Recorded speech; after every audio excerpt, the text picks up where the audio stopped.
Hello everyone and welcome back to TowerGate. It is TowerGate Day 520, Thursday, and I'm pretty sure it's August the 16th of 2018. Day 520, thank you so much for tuning in. Hey, Mara chimed in on the last video. So awesome to hear from you, Mara. We were really worried. Thank you for checking in because we seriously were a little concerned. Hadn't heard from you in a while. Thank you so much for checking in and hopefully all is well.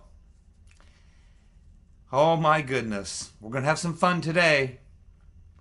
Well, as most of you know, Mr. Potato Head, John Brennan, former CIA head, has now had his security clearance pulled by President Trump.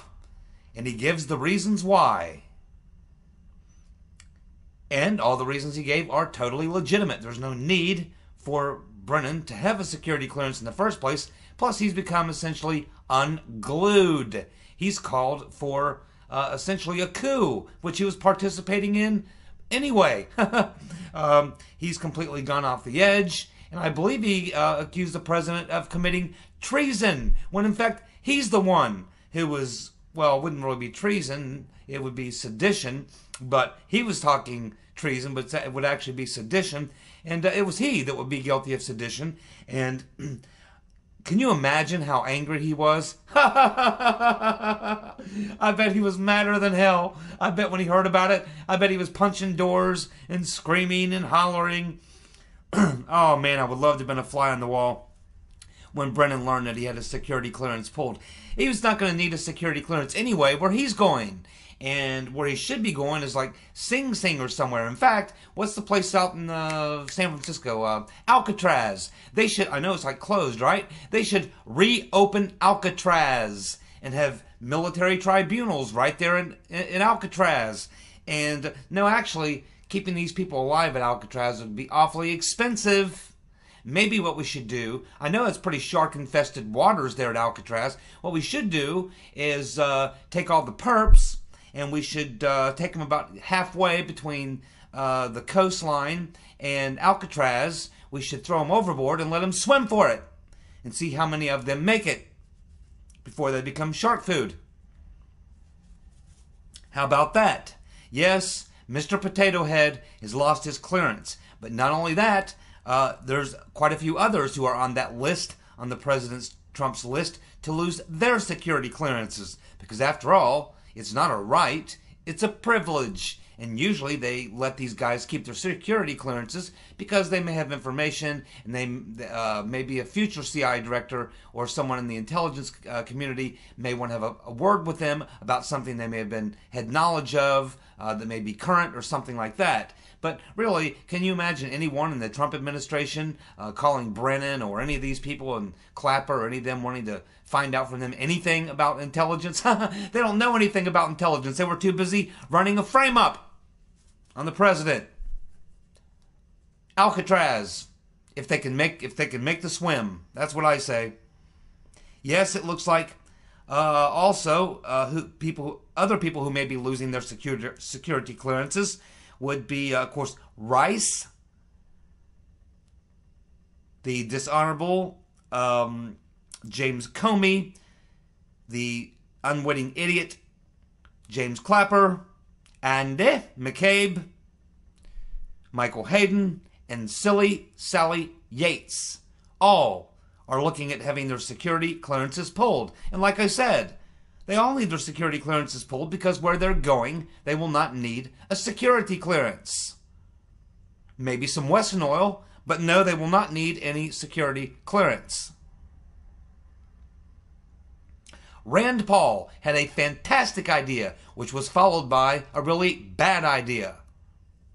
His fantastic idea was that they should grant Assange immunity so that he can sit there in front of Congress in an open hearing and tell us all what happened, and then present the evidence that proves that Russia or any government entity was not part of the hacking, so-called hacking of the DNC.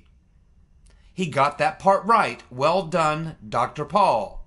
Unfortunately, he got it wrong by saying that Assange should appear in front of the Senate Intelligence Committee. No, No, not the Senate Intelligence Committee. No, maybe the House Intelligence Committee with Devin Nunes. But I think he should appear in front of the entire Congress. They should bring the entire Congress in for that one. Go over to where they do the State of the Union. Make it a major affair. Because this would literally be, Assange would literally sit there and completely explain the entire coup. Basically, is what he would do. He would tell a lot of truth, one worthy of every member of Congress being in attendance and every American watching. You could do pay-per-view. You could pay off the national debt for the people who would tune in to watch Julian Assange reveal the truth. So, yes, Dr. Paul, it's a very good idea to have Assange come and testify, give him full immunity to let him tell what he knows, but not to the Senate Intelligence Committee. DOJ Attorney George Toscas will be deposed today at 10 o'clock in the morning. In fact, just about the time that many of you are watching this video, George Toscas will be in the process of being deposed. Now, he's an important figure because he is mentioned a lot in the Peter's Been Stroking Us and Lisa Page text. There's at least 10 times that we know of, just from the text we've seen, where he is brought up, where Strzok is talking to Page about, yeah, we gotta. Toscas was kind of, he was kind of an intermediary, I guess you'd say, between the higher ups at the DOJ and kind of doing like Lisa Page. He was a lawyer at the DOJ NSD. So he was kind of doing the same thing Lisa Page was doing, but he was from the NSD of the DOJ, whereas Lisa Page was just the DOJ, and she was there as a legal counsel to Andrew McCabe. So he had a similar function, and he was kind of the liaison to the NSD division of the DOJ. So, in other words, the national security stuff, and where a lot of this stuff was being held. A lot of the evidence of the crime was being held thanks to Silly Sally Yates, who wouldn't allow the Attorney General to look at anything inside the DOJ NSD until Trump became president, and then they overturned that. But he was also one of the very few key people who was alerted to the fact that the laptop of Anthony's Weiner was going to be brought over to Andrew McCabe because they could not deduplicate it. So they said, okay, well, we can't deduplicate it. It's going to go over to Andrew McCabe. And so Toscas was involved in being one of the people who were safeguarding the Weiner laptop for 3.5 weeks, trying not to look at it. And of course, we now know that they never did look at it. They didn't look at it until the day after the election. They lied. And Toscas can probably tell them a lot about that. And hopefully he'll be asked about that.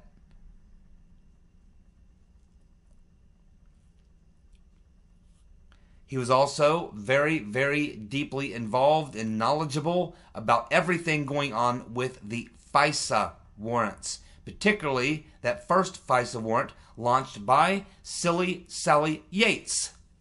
George Toscas would have been in those meetings and would have been there representing the DOJ NSD division.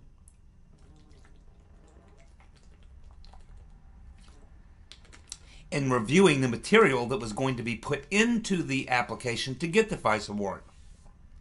So he is definitely a deep state player, a critical player in the coup, would have known everything that was going on, all the inside players, and again, another one of these type of people who, if you bring enough pressure on him, he could very likely be one that will turn. Now keep in mind, he is going to be the first of 23 people who are going to be interviewed by the House, the Joint Committee, which is the Oversight and Judicial Committee in the House, which is Goodlatte and Gowdy, and all the people that we saw interviewing Strzok. Now, because it's a deposition, it won't be like the open hearing with the whole panel there of all the Republicans and all the Democrats.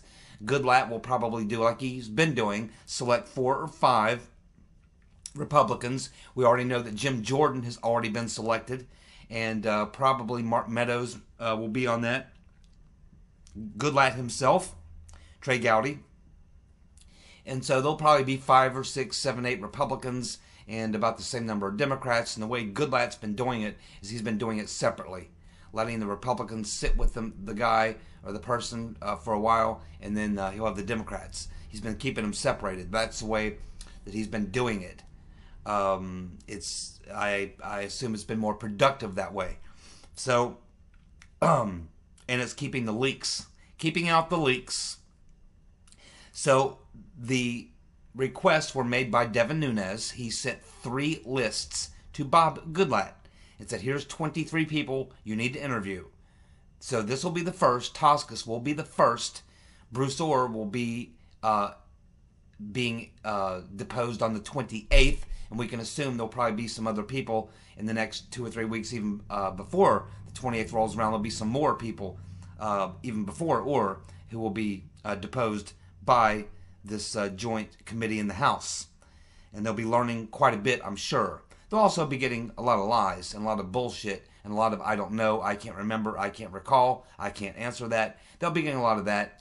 But remember, these are former employees that we're talking about. Many of them are former, not all, but most of them are former employees of the DOJ or the FBI, so or even State Department. There are State Department people here as well. Even though they're former, I assume that there's going to be people from the lawyers from the DOJ and the FBI may be there, but it won't be like they're employees. So their interests are their own interest at this point. We'll just have to see what we learn, but I'm pretty sure we're going to learn quite a bit because now these committees answering the questions have been getting a lot of the information they requested, so now they know what questions to ask. That's the important thing. They now have enough information and they are dialed in now, and they have a clear enough understanding of what happened and who would have been involved, that now their questioning can be much more specific, much more targeted, and much more lethal. Keith Ellison, who I believe won his election up there, he's of course a Muslim, won his election up there in Minnesota, where you have a large Muslim community. And I believe he won. He was running for Attorney General, I believe. Hard to believe. Attorney General. But Keith Ellison, I believe, did win that seat. But nevertheless, he was being interviewed by a local Minnesota TV station, WCCO. And he was asked about his ex-girlfriend, who I believe is Karen Monahan, who is, of course, allegations are that Ellison physically and emotionally abused Karen Monahan when they were having their relationship. And so as he's being interviewed, he just says this line. He says, well, we don't have to destroy each other. We don't have to destroy each other. Do you think he's sending a message there? I mean, he's already being destroyed. She's not being destroyed. He is, with the allegations. And even though he won the Democratic nomination, I mean, it doesn't really matter. I mean, Richard Nixon won a 48-state landslide and was impeached shortly thereafter, within a year. So it really doesn't matter if he wins the election or not. If charges are filed, he could very well, be booted. So it really doesn't matter. But anyway, it's just, that he would say that we don't have to destroy each other. What he's saying is he's basically saying to Karen Monahan is, I can destroy you. I will destroy you if you continue to destroy me. That's basically what he was saying. Coded language, which I just decoded for you.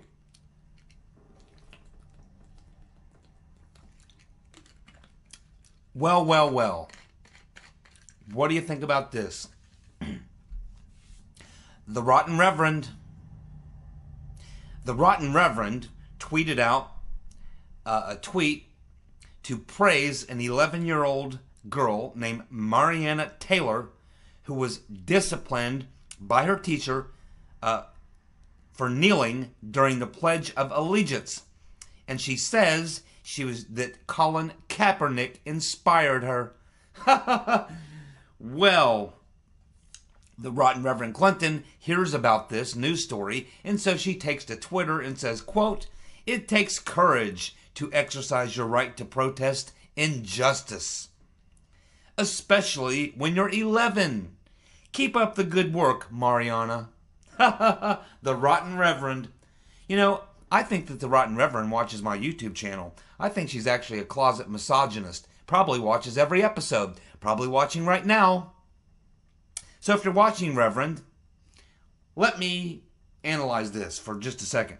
So, Reverend, what you're saying, and what we can assume from what you've just tweeted out, is that had you been successful in cheating Trump like you cheated Bernie and actually would have won the 2016 election, then we could expect that as Commander-in-Chief and President of the United States that you would have knelt every time you saw an American flag or heard the national anthem. Yes, you, Reverend, as the President and Commander-in-Chief, would probably have knelt during the playing of the national anthem, based on what you say in your tweet.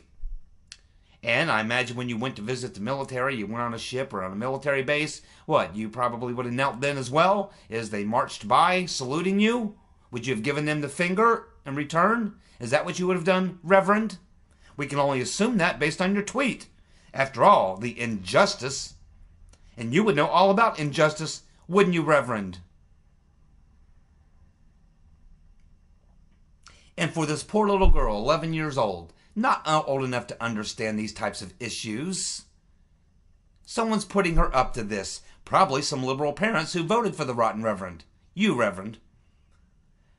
Yes, that's right. That's probably what's going on here. And is Colin Kaepernick, and let me ask you, little Mariana Taylor, 11-year-old middle school student, how did things go for Colin Kaepernick? It appears to me he can't find a job. I mean, he can throw a football. He can run with a football. He can do a little football. He can ball. But he ain't got a job. He's now a social justice warrior. Can't play in the NFL. Nobody wants him. Because nobody wants him around. Because he's a cancer. Nobody wants to see his bullshit on the football field.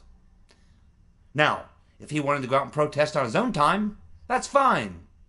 But when you're out there in the field, you're being paid by an owner who's paying you millions and millions of dollars, and by fans who are buying the tickets, which allow the owner to pay you millions and millions of dollars. So from the owner's perspective, you're working for him. If he says you're going to stand there and salute the damn flag because you're working for me and I'm paying you right now, what you do on your own time is fine. But on this damn football field, when the cameras are on, you're going to stand because you work for me. Or I'll fire your ass. As far as the fans can say, well, we don't really like looking at this. We don't want to be a part of it. It's disrespectful. Sets a bad example. The flag didn't do a damn thing to you. Not a damn thing. Now, do we have crooked government officials, all sorts of horrible shit going on? Of course. Has nothing to do with the flag or what it represents. And it's just stupid. But the Rotten Reverend never misses an opportunity to make herself look stupid. But can you imagine the Rotten Reverend, had she won the presidency, kneeling at the playing of the national anthem? From this text, we have to assume that this is what would happen. Unbelievable. The Rotten Reverend, who's going to be probably on that trip to Alcatraz. Probably shark bait. She's definitely going to jail. Oh, by the way, I didn't even write this down. I just heard about it. Apparently, there's been a second plane spotted pulling into Little Rock, being unloaded by DOJ employees in Little Rock. And somebody got the tail number of the plane, and it is a plane that's leased out by the Department of Justice. They're taking records from Washington, D.C. to Little Rock. Lots of them. Now, we know that's where the investigation into the Clinton Foundation was supposed to be happening. But the woman running the thing down there, put in place by Comey and Mueller, who, a close friend of, worked under Andrew McCabe as well, apparently she was stonewalling, dragging her feet. And a lot of the agents down there knew it, and they weren't happy about it. They were getting basically stand-down orders not to really complete the investigation into the Rotten Reverend and the Clinton Foundation. So apparently someone has turned up the heat on her. She's either been demoted, moved, or she's had the heat applied to her, and she's been told, hey, you need to do a real investigation of the Clinton Foundation. And it appears that that's what's going on, because this is 2 planes, 2 consecutive weeks, 2 weeks in a row, that has delivered documents to Little Rock. And the biggest thing going on at Little Rock right now is that is the home of the Clinton Foundation investigation by the FBI, and these documents are being taken from the Department of Justice to Little Rock. And so a lot of people are speculating these are documents regarding the Clinton Foundation and the investigation thereof. Unbelievable. Absolutely unbelievable. Trump's approval rating with blacks is now up to 36%. Black voters now up to 36%. I just reported yesterday that a Gallup poll had him at 31% with black voters, which is a 13-point increase since Election Day. But if this poll's true, that's 36%. That's 5% in one day. I mean, the Democrats cannot win national elections if the Republicans take anything near 31 or 36% of black votes. There's no way Democrats can win national elections if Republicans are able to pull in 30+% of black voters. Unbelievable. We're winning and making America great again while we are at it.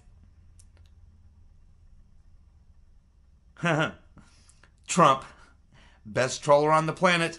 Trump has trolled Mad Maxine Waters and the DNC in one tweet. Of course, you know it's Mad Max's 80th birthday. So he sends out a tweet. Happy birthday to the leader of the Democratic Party, Maxine Waters. Oh my goodness. Oh my God.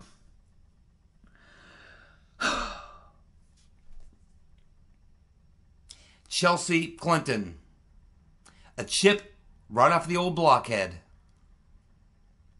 Chelsea Clinton was giving a speech in opposition to the future Supreme Court Justice Kavanaugh. And she was giving a speech and talking about abortion. And in her speech in supporting abortion, she said that, quote, abortion has been an important economic stimulus ever since it was legalized in 1973 by Roe versus Wade Supreme Court decision. American women entering the workforce from 1973 to 2009 added $3.5 trillion to our economy, right? Wrong, you moron. She's trying to say that because of Roe versus Wade, aborting all them babies allowed enough women to enter the workforce that they generated $3.5 trillion of economic growth. Now, how you could arrive at that, how you could even arrive at that figure with such an arbitrary, how would you get statistics? How would you know how many women went to work because they didn't have an abortion? How would you know how many women went to work after having an abortion? How would you know how many women didn't go to work because they didn't have an abortion? How would you be able to even figure out the mathematical formula to figure and come up with a number, let alone 3.5 trillion, let alone you have to be an imbecile to even consider this idea. This is how, like I said, she's a chip off the old blockhead.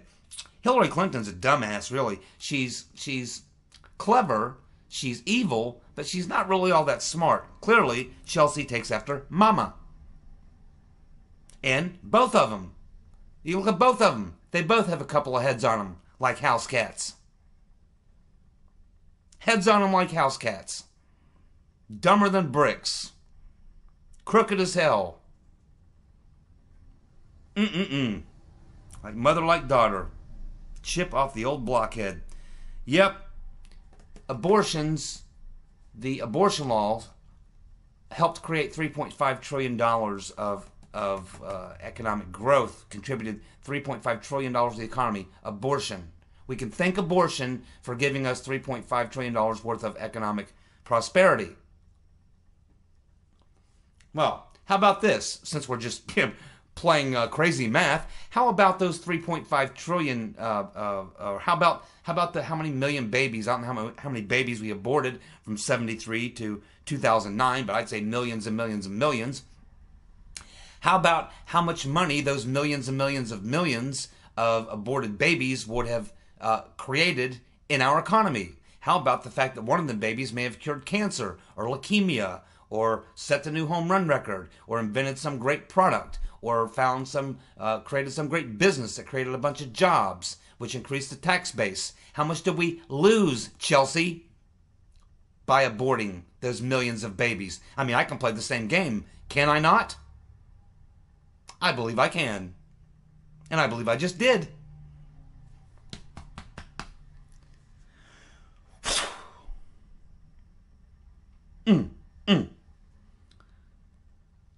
CNN continues to fail.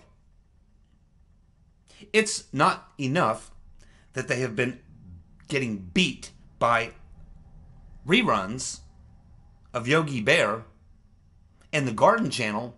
Now it appears that CNN has fallen in the ratings below the alien conspiracy theories.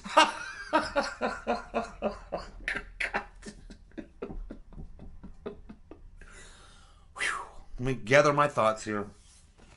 Man, if they ever lose their contract with all these international airports, there won't be any CNN viewers. Except for, the people over at Longview.